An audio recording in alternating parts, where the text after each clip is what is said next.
ETF index mutual funds నేర్చుకుని stock మార్కెట్లో రాణించాలనుకుంటున్నారా? వెంటనే ఈ నెంబర్కి కాల్ చేయండి. రామ్ గారు, ఇప్పుడు లగేజ్ బ్యాగ్ అంటే ఏదో బట్టలు పెట్టుకోవడానికి వీటికి మనం లగేజ్ బ్యాగ్ అంటాం. కానీ ఇప్పుడు కురుక్షేత్రలో ఈ రోజు పొద్దున ఇన్సిడెంట్ చూసినప్పుడు అంటే భార్య భర్తను చంపిన విధానం చూస్తే భర్తకి కిడ్నీ కూడా మిస్ అయ్యింది. ఏదో ఇంట్లో చెప్తారు చూడండి, ఈ వస్తువు మిస్ అయింది, ఆ వస్తువు మిస్ అయింది అన్నట్టు ఏకంగా వాళ్ళ భర్త కిడ్నీ మిస్ అయిపోయింది, లివర్ కూడా మిస్ అయిపోయిందట. తర్వాత ఈ పార్ట్ కోసి ఒక్కొక్కటి తీస్తూ ఉంది. ఇదొక రకం అయితే ఇంగా నాకు తెలిసి లగేజ్ బ్యాగ్‌లో పెట్టుకోనీకే ఉంటది ఆ పార్ట్స్ తీయడం. ఇంకొకటి చెన్నై. వాళ్ళు భార్యాభర్తలు ఇద్దరు కలిసి ఒక ఆవిడని చంపేసి దాన్ని వండుకొని ఆవిడ సూట్‌కేస్‌లోనే. ఏందండి అసలు సూట్‌కేస్ అంటే ఏంటి? లగేజ్ బ్యాగ్ అంటే ఏంటి? మొగుడి ప్రాణాలో లేకపోతే ఎవడి ప్రాణాలో తీసి భార్య ప్రాణాలు తీసి ఆ సూట్‌కేస్‌లో పెట్టుకోవడమా? బట్టల బదులు బాడీ పార్ట్స్ ఎక్కువైపోతున్నాయి సూట్‌కేస్‌లలో. అది ఈ మధ్యన బాగా ఎక్కువైపోయినాయి బాగా. ఇట్లాంటివన్నీ. ఆ రీసెంట్ మీరు చెప్పిన తమిళనాడు కేసు హ్మ్. కూడా చూసుకుంటే ఒక అమ్మాయిని చంపేసి వాళ్ళిద్దరు కలిసి ఒక అమ్మాయిని చంపేసి ఆమె బాడీ పార్ట్స్ ని అన్ని కూడా కాదు, మళ్ళీ కొన్ని బాడీ పార్ట్స్ ని సూట్ కేసులో పెట్టి హ్మ్. ఆ సూట్ కేస్ ని వాళ్ళు అలా రైల్వే స్టేషన్ కి తీసుకొచ్చి తమిళనాడు టు ఢిల్లీ వెళ్ళే ట్రైన్ లో ఎక్కి సూట్ కేస్ మాత్రమే పెట్టి ఒక జనరల్ కంపార్ట్మెంట్ లో సూట్ కేస్ మాత్రమే పెట్టి వీళ్ళు దిగేశారు. వీళ్ళు దిగేసి మళ్ళీ వీరు వేరే దగ్గరికి వెళ్ళిపోయారు వీళ్ళు. ఆ సూట్ కేస్ నుంచి ఆ స్మెల్ రావటం వల్ల ఆ చుట్టుపక్కల జనాలు మళ్ళీ ఏదో బ్యాడ్ స్మెల్ వస్తుంది, చాలా ఘోరంగా స్మెల్ వస్తుంది అనేసి పోలీస్కి కంప్లైంట్ చేసి హ్మ్. వాళ్ళు ఓపెన్ చేసి చూడగానే దాంట్లో ఆ ఫ్లెష్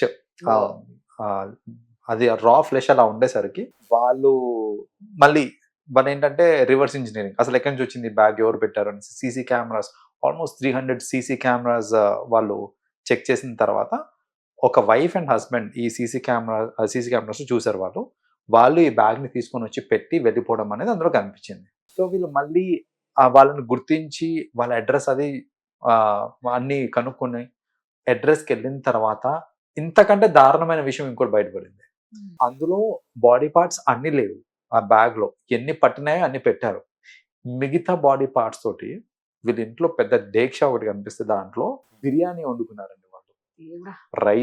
రైస్‌లో ఈ body parts, human body parts పెట్టుకొని బిర్యానీ వండుకొని వాళ్ళు ఆహ్, అది మొత్తం అలా తిన్నారా? అది తిన్నారా లేదా అనేది ఇంకా కన్ఫర్మేషన్ లేదు దానికి. బట్ ఆ బిర్యానీలో హ్యూమన్ బాడీ పార్ట్స్ అయితే కనిపించింది. సో అబ్బబ్బా! ఈ లెవెల్‌లో అసలు ఆ! జనాలు చూడండి. మనుషులు చంపుకొని తినే రోజులంటే ఇవేనా అండి? కలికాలం. ఇట్స్ క్లాసిక్ ఎగ్జాంపుల్ చెప్పాలంటే ఆ! దీనికి. సో ఇది అంటే హ్యూమన్ బాడీని చంపేసి లగేజ్ బ్యాగ్‌లో పెట్టడం ఇదొక ఎగ్జాంపుల్ అయితే, ఈ రోజు మార్నింగ్ జరిగిన దాంట్లో వైఫ్ అండ్ హస్బెండ్ ఏదో విషయంలో కొట్టుకుంటున్నారు. అదే విషయం అనేది ఇంకా కురుక్షేత్రలో. తెలీదు. కురుక్షేత్రంలో జరిగిన ఇన్సిడెంట్ ఇది. హ్మ్. వైఫ్ కిరాతకంగా అతన్ని కింద పాడేసి, చంపేసి, పొట్ట కోసి, బాడీ పార్ట్స్‌ని కోసి, వాడిని మెల్లగా ఆ బాడీ పార్ట్స్‌ని లగేజ్ బ్యాగ్‌లో స్టఫ్ చేస్తుండగా వీళ్ళ గొడవలు ఇవన్నీ విని కింద ఇంటి ఓనర్ అసలు ఏమైంది చూద్దాము అని పైకెళ్ళేసరికి సీన్ ఏంటంటే ఆ అమ్మాయి బాడీ పార్ట్స్‌ని బ్యాగ్‌లో కుక్కుతా ఉంది. బట్టలు సర్దినట్టు మొత్తం వాళ్ళ ఆయన బాడీ సర్దినట్టు. పార్ట్స్ సర్దేస్తుంది. ఆయననే సర్దేస్తుంది అందులో. సో అది చూసి ఓనర్ చూసాడు అని చూసి ఈమె ఏం చేయాలో అర్థం కాక అక్కడి నుంచి కిందికి దూకేసి ఆమె కూడా గాయపడింది. ఇప్పుడు ఏంటంటే బేసిక్ గా హాస్పిటల్లో ఉంది తను. She's taking the treatment. అసలు ఎందుకు చంపింది ఏంటి అనే దానికి ఇంకా రీజన్స్ తెలీదు. క్వెషనింగ్ చేద్దాము అని అంటే కరెంట్లీ మెడికల్ దీని ట్రీట్మెంట్ లో ఉంది కాబట్టి పోలీసు వాళ్ళకి క్వెషన్ చేసే అంత ఇది కూడా లేదు ఇప్పుడు. సో ఎందుకు జరిగింది అనేది తెలియదు కానీ what ever the reason is అది చాలా తప్పు. ఇలా అమ్మో! మరి ఇలా ఏంటండి చంపుకోవడము. అసలు? కిడ్నీ మిస్ అయిందట, లివర్ మిస్ అయిపోయిందట. అసలు ఒక్కొక్కటి వింటుంటే ఈ వీళ్ళు గొడవలైతే చంపుకునేంత ఉంటదా అనిపిస్తదండి. ఆ స్థాయికి ఎట్లొస్తారు అసలు? అదేనండి. ఇంత ఇప్పుడు చూడండి, క్రూయల్‌గా. మనం మనం ప్రాబ్లీ మన చైల్డ్‌హుడ్ లో ఉన్నప్పుడు హ్మ్. ఎక్కడో చోట అరే వాడు సైకో అంట, సైకో కిల్లర్ అంట. అవును. అంటే సైకో కిల్లర్ అంటే నాకు తెలిసి మన దేశం మొత్తంలో ఒక ఇద్దరు ముగ్గురు హ్మ్. ఉండేవాళ్ళేమో అలా అనుకుంటే, ఇప్పుడు వీధికి ఒక ఇద్దరు ముగ్గురు ఉంటున్నారండి సైకో కిల్లర్లు. ఇంటికొకరున్నారండి. చెప్పాలంటే అలాగే ఉన్నారు ఇప్పుడు. అరే అసలు ఎక్కడ చూసినా అది వాళ్ళు చంపే తీరు చూస్తుంటే ఆ సేమ్ ఆ సైకో కిల్లర్స్ లాగానే ఉన్నారు వీళ్ళంతా. ఆ ఆ ఆ లెవెల్ ఆఫ్ విచ్చలవిడి అయిపోయింది చెప్పాలంటే ఇప్పుడు చంపడంలో కూడా. కాదండి. అదే మీరన్నట్టు ఒక దొంగతనానికి కానీ, ఒక మర్డర్‌కి కానీ అప్పట్లో ట్రైనింగ్స్ ఇచ్చేవాళ్ళు. ఏదో సినిమాలలో మామూలుగా చూస్తుంటాం. ఒక దొంగతనం అంటే ఒక బ్యాచ్ అంతా కూర్చుంటారు. దానికొక టీచరు వీళ్ళకి ట్రైనింగ్ ఇస్తూ ఉంటారు. అలా ఇప్పుడు ఎవడికి వాళ్ళే పెద్ద ట్రైనర్స్ అయిపోయి చంపేసి పెద్ద పెద్ద వాళ్ళలాగా ఆ పార్ట్స్ అన్ని తీసుకొచ్చి బట్టలు పెట్టినట్టు సూట్ కేసులోనో డ్రమ్ములలోనో, అంటే ఇంట్లో మనం ఏ వస్తువులు ఎలా వాడుకోవడం అన్ని పక్కన పెట్టి ఒక్కటే మైండ్ లో ఉంది, ఏ వస్తువులో అయినా మనిషి ప్రాణాలు తీసి పెట్టేయొచ్చు పార్ట్స్ అనేసి ఫిక్స్ అయిపోయారు. ఇప్పుడు అదే ఈ క్రియేటివిటీ అంతా యూజ్ చేస్తున్నారు అనమాట. ఎలా చేయొచ్చు అనేసి లగేజ్ బ్యాగ్లలో కుక్కడము, డ్రమ్లలో కుక్కడము, కుక్కర్లో కుక్కడము.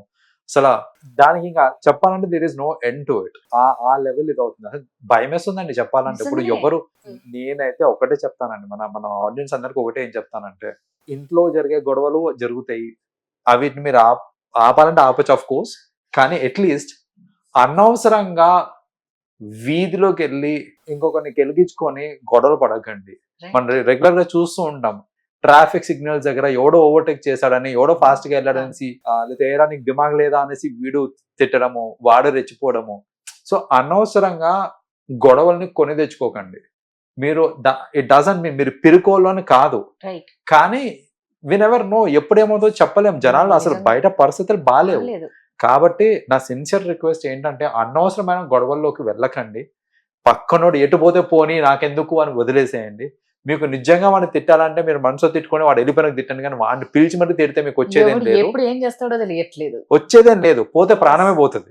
రైట్, ఖచ్చితంగా అండి, పోతే ప్రాణాలే పోతున్నాయి. పరిస్థితి బాగాలేదు కాబట్టి అందరికి నేను ఇచ్చే సలహా అదే, Right. కొంచెం మనం జాగ్రత్తగా ఉండడం అనేది ఇంపార్టెంట్. ఇంట్లో జాగ్రత్తగా ఉండండి, భార్యతో జాగ్రత్తగా ఉండండి, భర్తతో జాగ్రత్తగా ఉండండి. బామ్మో ఎన్ని జాగ్రత్తలతో బతకాలండి రోజు. Thank you. వెల్కమ్.